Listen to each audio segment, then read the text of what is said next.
자, 그러면 이제 리스트를 배웠기 때문에 여러분들이 이 리스트를 활용하는 방법에 대해서 배워야 됩니다. 자, 그럼 리스트는 어떻게 선언한다? 리스트의 풀은 어레이 리스트입니다. 어레이 여기다가 리스트. 만약에 여러분들이 타입을 뭘로 저장하냐에 따라 다른데, 뭐 여기다가 여러분들이 스트링 하게 되면 이제 스트링만 저장할 수 있는 거고, 그러니까 즉 문자열만 이제 저장이 가능하고요. 여기다가 인티저라 쓰게 되면 이제 정수만 저장이 가능하고, 여기다가 불리언이라 하게 되면 논리형만 저장이 가능한 거고, 그 다음에 여기다가 여러분들이 만약에 나는 뭐 아티클이다, 뭐 객체다, 그러면 그 객체 리모컨만 이제 담는 게 가능합니다. 그래서 여러분들이 어떻게 쓰냐에 따라서 달라진다라고 보시면 되고, 자, 저는 연습하는 차원에서 그냥 스트링이라고 쓸게요. 스트링. 자, 그 다음에 여기다가 저는 데이텀이라 할게요. 데이텀이라는 거는 자료라는 뜻입니다. 자료. 그 다음에 여기다가 어차피 여기 스트링 쓰고 여기 스트링 써야 되는데, 두 개가 똑같으면 리스트에는 요거는 생략이 가능합니다. 마찬가지 여기가 어레이고 뒤에가 어레이면 앞에 어레이가 생략하는 게 가능해요. 그 다음에 요거 쓰려면 요 두 개가 기본적으로 임포트가 되어 있어야 됩니다.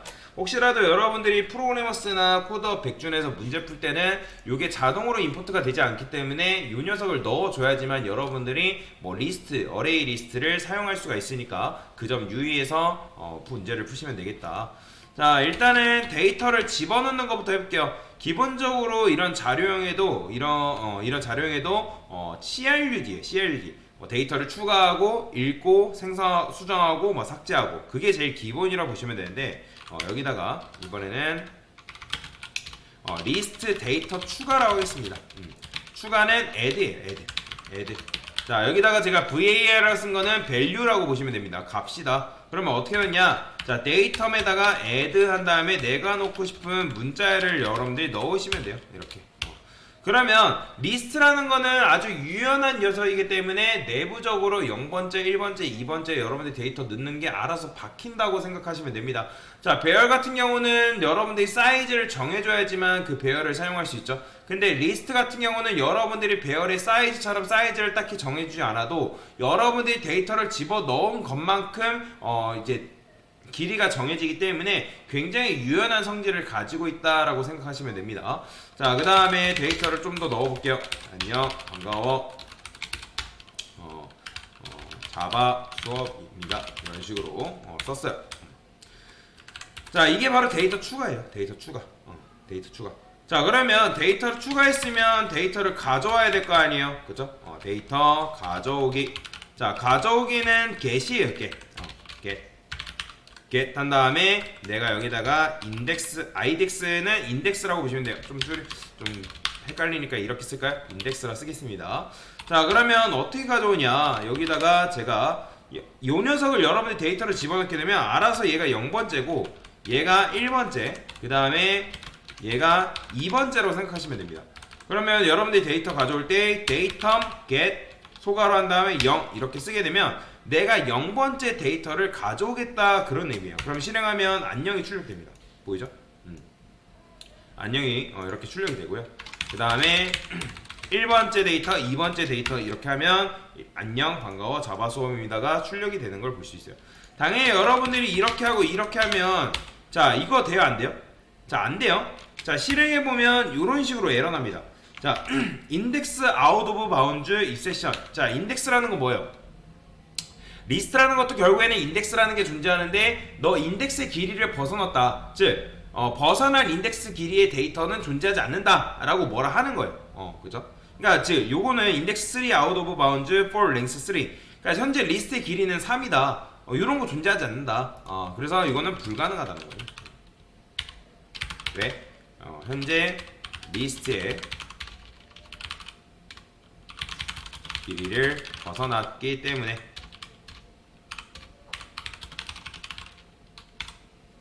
요거는 안 된다. 자, 그 다음에 리스트 데이터를 가져왔고, 그 다음에 또 뭐가 있을까요? 리스트의 데이터를 수정하는 방법이 있습니다. 수정. 자, 수정은 어떻게 쓰냐면 set이에요, set. 그 다음에 내가 원하는 수정하고자 하는 데이터의 인덱스하고 그 다음에 수정하고 싶은 값을 같이 적어줘야 돼요. 그러면 무슨 말이냐, 데이터만 다음에 셋 한 다음에 내가 만약에 0번째 데이터를 뭐라 쓸까요? 안녕히 가세요 라고 추가했어요. 이렇게. 그러니까 추가라기보다는 이런 식으로 수정했어요. 자, 이거는 문자죠. 문장으로 수정했죠. 그래서 안녕히 가세요. 뭐야? 이런 식으로 추가했어요. 자, 이러고 나서 0번째 데이터를 가져오게 되면 뭐 어떻게 나올까요? 실행해보면 안녕히 가세요가 이렇게 출력이 되는 걸 볼 수 있어요. 보이죠? 0번째 데이터는 안녕인데 수정했기 때문에 지금 0번째 데이터가 안녕히 가세요로 지금 나온 걸 볼 수가 있다 라고 보시면 되겠죠? 수정 후. 자, 그 다음에 리스트 데이터 삭제를 한번 해보겠습니다. 리스트 데이터 삭제. 자, 삭제는 뭐냐면 리무브예요. 자, 참고로 여러분들이 제가 설명드리는 이 리스트 사용 방법은 다 외우셔야 되는 개념 중에 하나입니다. 머릿속에 때려 박으셔야 돼요. 자, 그 다음에 데이터, 자, 리무브, 그 다음에 0번째 이렇게 하게 되면 이건 뭐예요? 자, 이거는 내가 0번째 데이터를 지금 삭제하겠다라는 거예요. 그러면 지금 이게 0번째 인덱스를 삭제란 말이에요. 그러니까 정말 정확하게 인덱스 데이터 삭제다. 그 다음에 여러분들이 여기다가 데이텀에서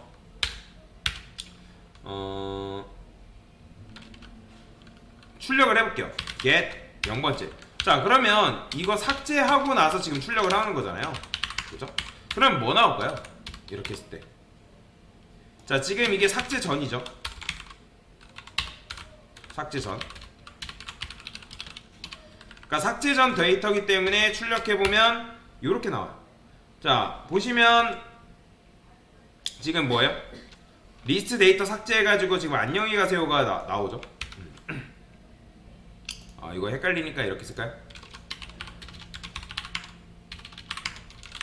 삭제 후. 삭제 후라 적고 얘는 삭제 전. 자, 보시면 삭제 전에는 안녕히 가세요가 나오지만 삭제 후에 0번째 출력하니까 뭐가 나왔어요? 반가워 나왔죠. 원래 반가워의 데이터 인덱스는 뭐예요? 1번째죠. 그죠? 근데 1번째 인덱스인데 지금 안녕히 가세요라는 0번째 데이터가 삭제되니까 이 녀석이 몇 번째가 된 거예요? 0번째가 된 거예요. 그러니까 뒤에 있는 인덱스가 앞으로 당겨져 온다고 보시면 돼요. 배열도 마찬가지죠. 배열도 이제 0번째 데이터가 이제 만약에 사라지게 되면 그 녀석도 뒤에 있는 데이터가 앞으로 당겨져 옵니다. 자, 하여튼 이런 식으로 여러분들이 리스트를 이해하시면 돼요. 그래서 삭제가 되면 뒤에 있는 데이터가 앞으로 당겨져 온다 라고 보시면 돼요. 그러니까 왜냐면 리스트라는 거는 결국에는 인덱스를 기억을 하기 때문에 인덱스를 내부적으로 인덱스를 기억하기 때문에 그 인덱스가 삭제되면 그 앞 뒤에 있는 인덱스가 당겨져 온다. 그러니까 절대로 중간이 비거나 그렇지 않습니다. 자, 이렇게 보시면 되고요. 그 다음에 또 뭐가 있냐면 리스트에 내가 원하는 데이터가 있는지 없는지를 확인할 수 있어요. 유무 확인. 자, 유무 확인이라는 거는 뭐냐면 컨테인스라는 게 있습니다. 자, 컨테인이라는 건 무슨 말이에요? 포함이죠. 포함.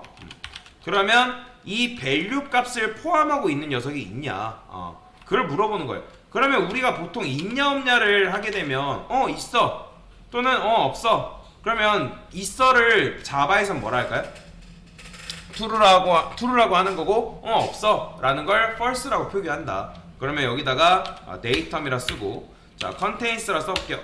contains라 쓴 다음에 제가 여기다가 java라고 썼어요. java. 자, 그러면 java라고 썼는데 이런 녀석은 있을까요 없을까요? 실행해보면 자, 없어요. 자, false 나옵니다. 그러니까 이거는 여러분들이 해당 문자가 존재하는지를 확인하는 게 아니라 이 전체 데이터가 있는지 없는지를 파악하는 거예요. 그러면 이런 녀석은 없는데 만약에 여러분들이 코드를 이렇게 썼어요. java 수업입니다. 여기다가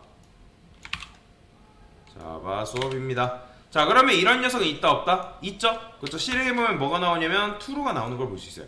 그러니까 없으니까 false가 나오는 거고, 그 다음에 있기 때문에 뭐가 나온다? true가 나온다라고 여러분들 이해하고 넘어가시면 됩니다. 이해되시죠? 자, 이게 바로 데이터 유무 확인이에요. 그렇게 되면 이런 통째로 있는 데이터를 확인하는 거지 부분 문자열을 확인하는 게 절대로 아닙니다. 자, 그 다음에 여러분들이 리스트를 사용하다 보면 데이터를 많이 집어넣었어요. 예를 들어서 리스트 안에 데이터가 100개래요. 근데 100개인데 70몇 번째 있는 데이터를 가져와야 된대요. 그러면 여러분들이 70몇 번째 데이터가 있는지 없는지 일일이 세야 되잖아요. 그죠? 그죠? 그러니까 일일이 세야 되는 게 너무 귀찮단 말이에요. 그러면 그 해당 인덱스, 해당 데이터의 인덱스를 확인하는 방법이 있습니다. 여기다가 특정 데이터 위치 확인이 있어요. 그게 뭐냐면 index of라는 함수가 있습니다. index of. 자, 이렇게 써요.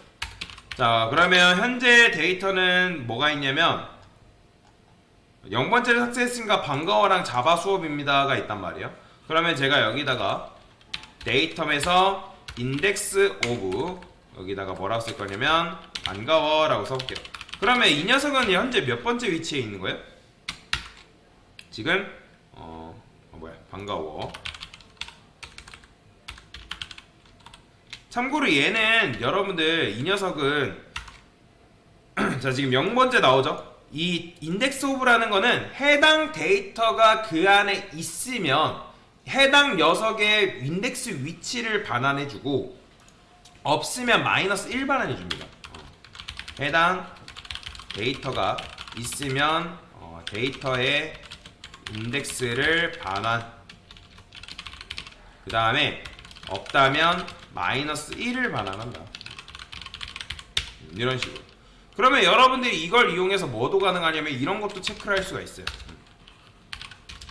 여기다가 int find index라고 그냥 쓰고 반가워라 썼어요. 반가워요. 자, 그러면 이런 건 존재하지 않겠죠? 그죠? 그러면 만약에 얘가 find index가 마이너스 1이 아니다. 그러니까 마이너스 1이랑 같다라고 쓸 수 있겠죠? 그죠? 그러면 여기다가 해당 데이터는 존재하지 않습니다라고 이런 식으로 처리할 수도 있다라는 거죠. 그죠? 이런 것도 가능해요. 자, 그러면 해당 데이터는 존재하지 않습니다 뜨죠? 그러니까 이게 왜 그러냐면 여러분들 컨트롤을 누른 상태에서 인덱스 오브라는 걸 딱 들어가 보면 이 녀석이 반환 데이터가 어떻게 되어 있는지를 확인할 수 있거든요. 자, 그러면 읽어볼 수가 있어요. 자, 지금 보시면 이런 식으로 되어 있죠. 자, 리턴 인덱스가 어쩌고저쩌고 막 쭉 나오는데 없으면 마이너스 1 반환한다고 나와 있습니다. 그래서 여러분들이 이런 식으로라도 공부해 나갈 수가 있다라는 거예요. 그래서 이렇게 확인하시면 되고요. 내가 진짜 모르겠다 하면 오픈 AI한테 물어보시면서 그런 식으로 공부를 하셔도 크게 문제가 되진 않는다 라고 보시면 됩니다. 자, 그래서 인덱스 오브라는 거는 뭐다? 있으면 인덱스, 해당 데이터의 인덱스를 반환해두고 없으면 마이너스 1을 반환한다 라고 보시면 되겠습니다. 자, 그 다음에 리스트의 길이를 구해주는 함수가 있습니다. 리스트의 길이. 자, 리스트의 길이는 아까 여러분도 확인했습니다. 뭐냐면 사이즈라는 함수예요. 사이즈. 배열은 랭스를 쓴다면 리스트는 사이즈를 씁니다. 이 사이즈는 굉장히 많이 사용되기 때문에 여러분들이 알고 계셔야 돼요. 그래서 데이텀의 사이즈는 뭐냐, 제가 한번 출력을 해보겠습니다. 여기다가 데이텀 사이즈 실행해보면 지금 현재 딱 2개밖에 없다라고 나옵니다. 자, 보이죠? 데이텀은 사이즈가 2다. 왜냐면 앞에 아까 0번째를 삭제를 했잖아요. 자, 그러면 이걸 이용해서 데이터를 한번 순회 출력을 해볼 건데 순회 출력하는 방식이 여러 가지가 있습니다. 그러면 여러분들이 그 여러 가지 방식 중에서 내가 원하는 거 사실 쓰면 돼요. 어떤 게 무조건 좋다, 안 좋다라고 말씀드릴 수 있는 건 아니고 여러분들이 썼을 때 내가 편한 거 쓰시면 된다. 그래서 리스트 데이터 순회 버전 1이에요. 자, 정순 출력이라는 거는 순서대로 출력하는 방식을 말하는 겁니다. 그러면 for int i는 0, 그 다음에 i는 데이텀의 사이즈 이런 식으로 쓰는 거죠. 자, 그러면 얘는 2죠. 그러니까 0번째, 1번째가 되겠죠. 그러면 여기서 여러분들이 데이터를 가져올 때 get에서 i번째를 가져오면 돼요. 자, 얘는 굳이 형변할 필요 없다고 말씀을 드렸습니다. 여러분들. 자, 실행해보면 해당 데이터가 반가워랑 자바 수업입니다 라고 되어 있는 걸 볼 수가 있죠. 그죠? 만약에 여러분들 이 상태에서 내가 만약에 데이터를 추가를 했어요. 뭐 데이터 추가 뭐 이렇게 썼어요. 그럼 실행해보면 당연히 데이터 추가라는 게 이렇게 뒤로 갑니다. 앞으로 가는 게 아니라. 자, 그 다음에 데이터 순회 두 번째. 자, 이번에는 역순 순회를 해볼 건데, 자, 근데 역순 순회 하기 전에 정순 출력을 하나 더 해볼게요. 자, 이거는 향상된 포문을 이용할 거예요. 자, 향상된 포문은 뭐예요? 자, 여기다 str 데이터, 얘는 데이터라고 쓸게요. 그냥 데이터. 그러면 자, 데이터라 쓰게 되면 0번째 데이터가 들어가서 출력, 1번째 데이터가 들어가서 출력, 2번째 데이터가 들어가서 출력되기 때문에 이렇게 나온다. 똑같이 나오죠. 그래서 요런 거 같은 경우는 요거를 굉장히 많이 씁니다. 실무에서는. 실무에서는 요 방식을 굉장히 많이 쓰기 때문에 여러분들도 요 방식을 추천을 드려요. 근데 얘의 단점은 역순으로 출력하는 게 불가능합니다. 그래서 이제 뭐 그거는 여러분들이 잘 알고 계시면 좋은데, 자, 그러면 이번에는 버전 3. 자, 버전 3는 역순 출력. 역순 출력? 그래, 역순 출력 해봅시다. 자, 역순 출력은 어떻게 할 수 있을까요? 자, 역순은 그냥 반대로 쓰면 돼요. 자, 얘가 역순이라 하니까 알아서 힌트를 주니까 이렇게 나오죠. 그냥 코드만 설명을 드려볼게요. 자, 여기 보시면 데이터의 사이즈를 여러분들이 만약에 2라고 해버리면 얘가 지금 3이거든요. 제가 데이터를 추가했기 때문에. 그러면 3부터 출발할 거 아니에요. 3, 2, 1, 0으로 내려오겠죠. 그럼 돼야 안 돼요? 현재 데이터가 3이기 때문에 마지막 인덱스는 3이 아니라 2죠. 그렇기 때문에 여러분들이 여기다가 마이너스 1을 해줌으로 인해서 마지막 인덱스부터 출발할 수가 있다라고 보시면 되거든요. 그래서 이런 식으로 코드를 짜주면 여러분들이 역순으로 출력하는 것도 가능하다. 자, 보시면 역순으로 나오죠. 그죠? 이런 식으로. 자, 그 다음에 순회 출력하는 방식이 하나 더 있는데, 그건 뭐냐면 포이치문이라는 게 있습니다. 그러니까 참고로 향상된 포문이랑 포이치문은 좀 다른 거예요, 여러분들. 그러면 포이치문 같은 경우는 어떻게 출력을 하냐? 자, 이런 식으로 출력할 수 있어요. 자, 데이텀이죠. 자, 데이텀. 그 다음에 여기다가 점 포이치라는 게 있습니다. 그 다음에 여기서 제가 이렇게 써볼게요. 데이터. 그 다음에 여기 아주 힌트가 이제 이렇게 써있죠. 자, 이게 끝이에요. 자, 여러분들이 이런 식으로 세 줄 쓴 거, 물론 얘도 중괄호 안쪽에 코드가 하나인 경우에는 이렇게 쓰는 게 가능합니다. 한 줄짜리로. 근데 한 줄짜리로 쓰는 경우에는 저는 보통 이 방식을 선호로 합니다. 자, 지금 이게 뭐예요? 포이치문을 쓴 거예요. 포이치. 그러니까 포이치문도 반복문 중에 하나입니다. 다만 포이치문을 쓰게 되면 얘는 역순 출력이 안 됩니다, 여러분들. 자, 그 다음에 얘랑 똑같은 게 있는데 여러분들이 요렇게 쓸 거면 요렇게 써도 상관이 없어요. 메서드 참조 연산자라는 게 있는데 여기다가 시스템 프린트 L, 이게 끝이에요. 자, 이렇게 쓰게 되면 이건 뭐냐면 좀 생소한 문법이죠. 그냥 이거는 단순히 이렇게 하게 되면 해당 녀석에 있는 데이터 0번째 데이터를 출력, 1번째 데이터를 출력, 2번째 데이터를 출력해준다. 즉 반복문이 총 몇 번 돈다? 3번 돌아서 출력이 된다라고 보시면 돼요. 그래서 이런 걸 메서드 참조 연산이라고 합니다. 자, 그래서 이렇게 쓴 코드랑 이렇게 쓴 코드는 똑같아요. 그래서 포이치를 이용하면 여러분들이 다양한 것들을 할 수가 있는데, 일단 그거 같은 경우는 이따가 좀 연습을 해보도록 하고요. 그래서 실행해보면 얘는 역순순회죠. 역순순회. 그냥 이렇게 씁시다. 됐어요. 자, 실행해보면 똑같이 이런 식으로 나오는 걸 볼 수가 있죠. 그래서 리스트를 순회하는 방법에는 이런 방식이 있고, 정순 출력은 총 3가지 방식인데 여러분들이 기본적으로 알고 있는 포문 또는 향상된 포문을 이용한 방법, 그 다음에 뭐 포이치문을 이용한 방법, 또는 여러분들이 역순 출력하려면 이렇게. 역순 출력은 요구 안 됩니다. 포이치문도 안 돼요. 그래서 여러분들 이렇게 해주셔야 돼요. 그래서 이게 바로 리스트를 활용하는 방법이다 라고 보시면 되겠습니다. 됐습니다.